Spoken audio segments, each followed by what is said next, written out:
crooked and twisted attitudes, both towards himself and life in general, especially if he is allowed to grow up with them without being helped to an understanding of them. If the idea of his difference, in quotations, as compared to normal children is allowed to take root in his mind, it will grow with him into adolescence and eventually into manhood, so that he will look out on life with a mind as distorted as his body. Life becomes to him a reflection of his crookedness, his own emotional pain. And just below that, there's a small quote from Aristotle, which is, "As for the exposure and rearing of children, let there be a law that no deformed child shall live." Doesn't make Aristotle look no. If you just take that little quote from somebody, it's not very fair. But I felt a great responsibility to try and represent how Christy saw his disability, how much it did cause him tremendous pain, the way that people would perceive him. When he was interviewed in the situation that we're in now, he would have an interpreter. It would be his sister, his brother most often. But he found that people, and he had a best-selling book, so there was a lot of interviews going on, people would talk above him, does he take sugar kind of attitude.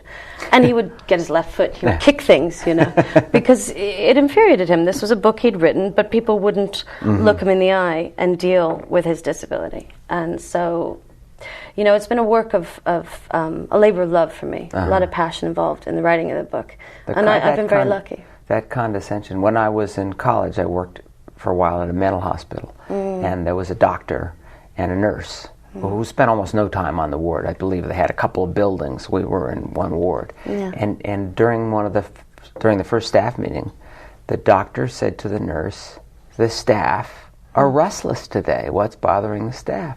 I was so astonished.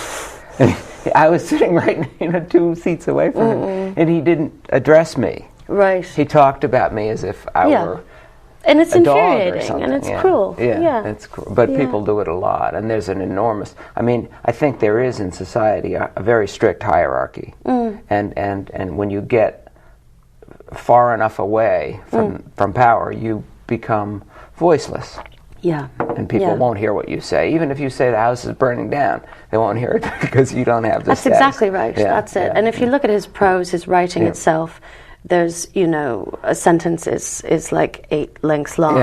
Yeah. There's 8 sentences and then a full stop sort of thing, because he had so much that he wanted to say, and it's, if you imagine that if his mother had not chosen to keep him at home and teach him how to read and write, what would he have just ended up absolutely insane, probably.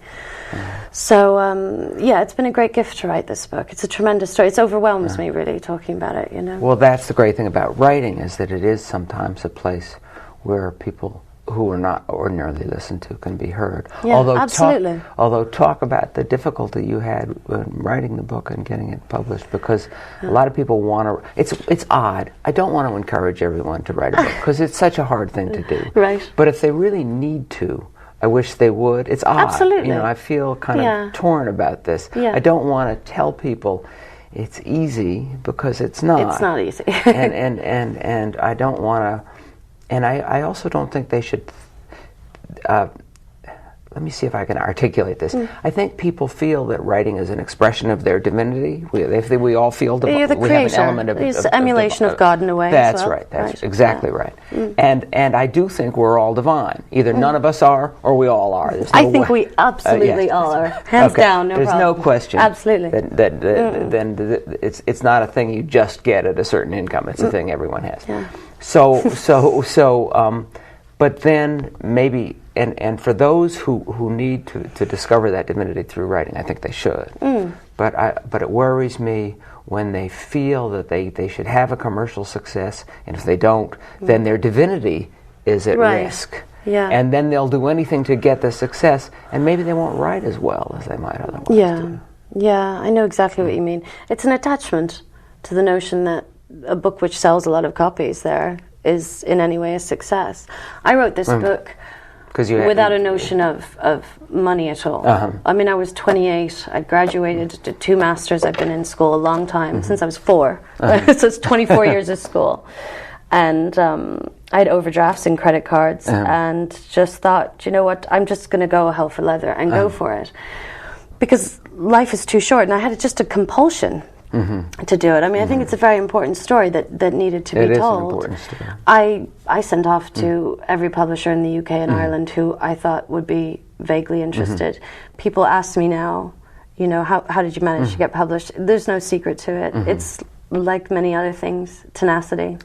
You know, you have to keep going. And I had a great faith in the book because this is someone who wrote with his left foot. So every time I felt that I couldn't do it, all I had to do was stare at some of the images and the letters I had of this man and think, well, if he can do it, I need to give it my best shot. Absolutely. Yeah. And you talk about, you felt very close. Did you feel almost like you were channeling him to some extent? No, I was terrified of misrepresenting him. And it's, when you're writing fiction, it's easier, it's gentler, and in a way I think it's more fun because you're creating worlds, like we were talking about earlier. It's sort of like a godlike thing, and it's very natural for people who want to create this wonderful thing. With Christy Brown, I felt I had this enormous responsibility just to get the dates right, the images right, his opinions. But the key for me that took a huge weight off my shoulders was the fact that his family held an enormous amount of his unpublished material, his letters and so forth. And no one had ever read them, apart from Christy. I mean, there was a stack of sort of, I don't know, there was 300-400 sheets of paper. So as arduous as that was for him to write, he wrote things that he knew no one else, or that he thought no one else would. Yeah, and he wrote for himself. He was constantly putting things out. Yeah. I mean, much more so than I would do. But I think that's the communication issue we were talking about earlier. But when I found this archive material, I just talked to his brother, and he said, I think maybe upstairs there'd be some stuff that interests you. And I went up and I thought, my God, these are his personal letters. This is his unpublished poetry and so forth. And you could still see the line from his left foot where he'd, you know, everything has an angle with him because he's doing all with his left foot. Then I felt a lot better because I thought, now I intimately know this person in a way that is quite a privilege. You know, when you read someone's personal writing, letters from and to people that they've kept, it was the contents of a study essentially that I was looking at.